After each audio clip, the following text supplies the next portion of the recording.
कि उस बेटी ने जो आत्महत्या करी है उसका जिम्मेदार कौन है? उसकी आत्महत्या का जिम्मेदार देश की सरकार है और देश की सरकार को जवाब देना होगा। प्रधानमंत्री के गुजरात मॉडल को जवाब देना होगा। और आपने बात करी दहेज की, तो आप पूछिए ना प्रधानमंत्री मोदी जी से कि अब कहाँ गया आपका 3 तलाक का कानून?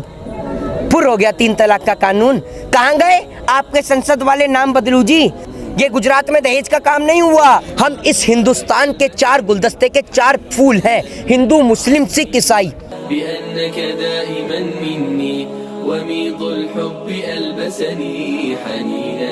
तो उनसे कहिए ना जाके, मुख्यमंत्री वो जो वहां पहुंचे हैं, यहाँ आकर अगर उत्तर प्रदेश पे ध्यान दिया होता ना तो आज ये उत्तर प्रदेश नहीं उत्तम प्रदेश कहलाया होता। समझ रहे हैं?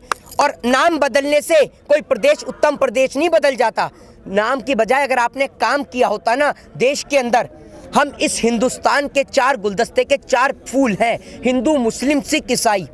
अगर एक भी फूल टूटेगा तो गुलदस्ता जो है वो बेकार हो जाएगा। तो मुख्यमंत्री महोदय, लोगों के मन में जहर घोलने से अच्छा है कि प्रेम की राजनीति करिए, लोगों को जोड़ने की राजनीति करिए, देश को जोड़ने की राजनीति करिए। अगर आप तोड़ने की राजनीति करेंगे ना तो देश का किसान और देश का जवान आप जैसे नेताओं को भी अपने वोट के माध्यम से ऐसा जवाब देना जानता है कि जिस कुर्सी पे आपको बिठाना जानता है ना, उस कुर्सी के चारों पैर तोड़कर आपको वापस जमीन पे लाना भी जानता है। आप डरती क्यों हैं बात करने में? ये है मोदी जी का गुजरात मॉडल। हमसे पूछिए ना, हमसे पूछिए, हम बताएंगे आपको।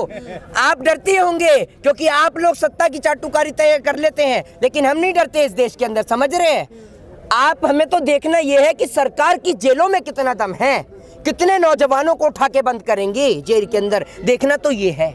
और आपको एक बात बताऊं कि अगर इस देश के अंदर आप एक भगत सिंह को तो मार सकते हैं, लेकिन उस भगत सिंह के द्वारा पैदा की हुई इनकलाब की आवाज़ को आप देश के अंदर से कभी ख़त्म नहीं कर सकते। और जब तक ये देश है और जब तक ये मुल्क है, इस देश में इनकलाब की आवाज़ हमेशा रहेगी। और आपने बात करी दहेज की, तो आप पूछिए ना प्रधानमंत्री मोदी जी से कि अब कहाँ गया आपका 3 तलाक का कानून?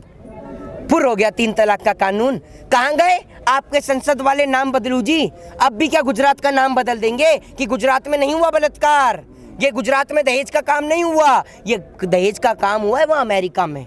समझ रहे? ये इतना कर सकता है काम आदमी। आप नाम बदलने के बजाय, गुजरात मॉडल की बखान करने के बजाय, अगर आपने बहन बेटियों को बेहतर सुरक्षा प्रोवाइड की होती और जिस फास्ट ट्रैक कोर्ट की आप बात कर रहे होते, अगर उस फास्ट ट्रैक कोर्ट के जरिए बहन बेटियों को इंसाफ मिला होता ना, तो देश के अंदर बलात्कार करने वाले अपराधियों को बैठाल के जेल की रोटी नहीं खिलाई होती, उन्हें फांसी का तख्ता चुमाया गया होता। समझ रहे हैं आप? आप एक बात बताइए, बलात्कार करने वाला गरीब हो तो फांसी पे लटका दो, और वही बलात्कार करने वाला भाजपा का एमएलए कुलदीप सिंह सेंगर हो तो बैठाल के जेल की रोटी खिलाओ। कैसा कानून है भैया?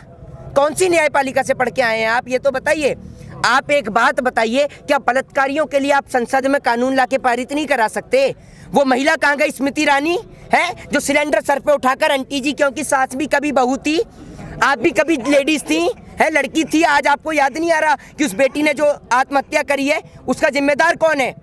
उसकी आत्महत्या का जिम्मेदार देश की सरकार है और देश की सरकार को जवाब देना होगा। प्रधानमंत्री के गुजरात मॉडल को जवाब देना होगा, क्योंकि सास भी कभी बहू थी वाली स्मृति ईरानी को जवाब देना होगा कि आपको संसद में इसलिए भेजा गया है ताकि आप महिलाओं के लिए आवाज़ उठाएं, ना कि आप जाके बैठ जाएं 50 किलो से आप अपना 5500 किलो वजन कर लें, इसीलिए नहीं बिठाया।